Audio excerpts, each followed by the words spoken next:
I'm at Timber Press with Tom today, and Tom, this is really the spring push for publishing books. It really is. This is the time of year, Judy, that everyone likes to get out there and plant stuff. So we have a lot of exciting plant books, we have some how-to books, and then some that are just a little different. Yeah, so let's start with this one. Sure. Garden Evolution. Garden Revolution, How Our Landscapes Can Be a Source of Environmental Change by Larry Weiner and Thomas Christopher. Larry Weiner is a really well-known garden designer and landscape architect in the Northeast. His specialty is creating meadows out of native plants.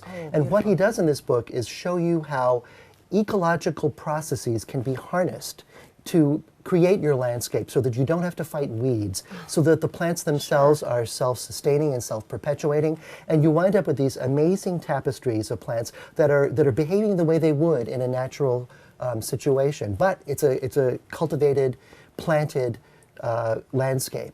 And so he tells you exactly how to go about this if you want to do it, and tells you all the environmental advantages that come from doing this kind of planting. That sounds really different, because usually we want to make order of something, but to make it just a little bit looser, it would be very calming for you. It is, and he debunks all sorts of gardening myths, such as how you weed. You know, most of us go around, we pull the whole thing up and we want to get the root. He says, don't do that, because you bring new weed seeds to the surface and you just make yourself more work. Cut them off if you can, and then the root stays buried, you don't stir up new weed seeds, and you have far fewer problems down the road. That's a tip everybody could use. Yeah.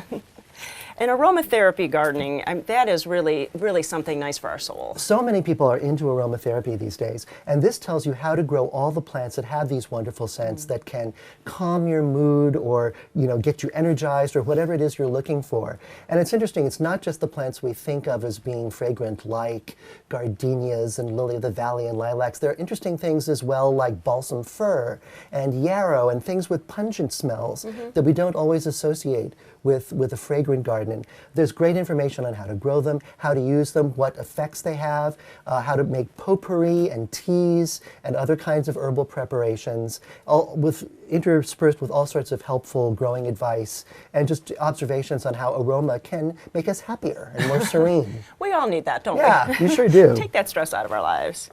And then for the chefs in us. Yes, a Culinary Herbal, by Susan Belsinger and Arthur Tucker. This is a great compendium on just about every important culinary herb there is. What I really like about it is that it tells you about the various cultivars and varieties of each herb. So if you want an herb for a particular purpose, you can find it here. Say you want some thyme in your garden. What variety is going to be the best one for you? French thyme, English thyme, lemon thyme. So it'll tell you what will work best for you, and especially with other popular herbs like basil and sage and rosemary and lavender, which is extremely popular. Just great information. Also good information about harvesting the herbs and preserving them so to keep their flavor at their peak. Really a nice how-to book, because sometimes the drying is different per herb. Yeah. And it's like it's going to be all in that book. Wonderful. And then for the project people. Yes, this is for the project people and the do-it-yourselfers. Hand-built outdoor furniture. 20 step-by-step projects anyone can build by Katie Jackson. And when it says anyone can build, it really is true.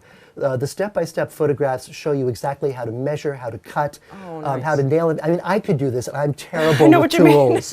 I mean, and there are lots of projects I would really like to make. I love this really bright chair on the cover of the book. I mean, that's something I would love to have in my garden. And so the projects are doable, they're practical, they're attractive, and they'll make a do-it-yourself out of you, even if you've never touched a hammer before. And that's nice, because we have a weekend and we need a project, and really the whole thing is in there. And making your own furniture, outdoor furniture, is so much less expensive than trying to buy it. Right, definitely. And now I heard that this is your favorite book this year. It is. All the President's Gardens, Madison's Cabbages to Kennedy's Roses, How the White House Grounds Have Grown with America, by Marta McDowell, who wrote our wonderful book about Beatrix Potter. So this time Marta is telling the history of the White House grounds from the very early stages, before the White House was even built. I mean, they were planning it during Washington's administration, even though it wasn't built till several years later. But all the history about how the grounds have changed and developed, reflecting all the various trends and fads in American landscaping, as well as all the important historical events. And she's found all these delightful anecdotes about the various presidents and their wives and their families and their gardens, and about the individual gardeners who helped make the grounds what they are today. And it's delightfully illustrated with wonderful period illustrations. And I think that just about anyone anyone with an interest in American history or the landscape will find this interesting, and it's a refreshing change in an election year. It's completely nonpartisan. It really sort of reminds us what is wonderful in our shared history and legacy. Right. You know, it's something for everyone to see. If you haven't been to Washington, D.C., what a lovely horticulture city to see. Exactly. From cherry blossoms to the gardens. You bet. Well, you know, you can go to gardentime.tv and we'll click you over to Timber Press. You can find out where to get these books. You can even buy them online. Thanks so much for all the lovely titles this year. Oh, you're welcome, Judy. Thank you.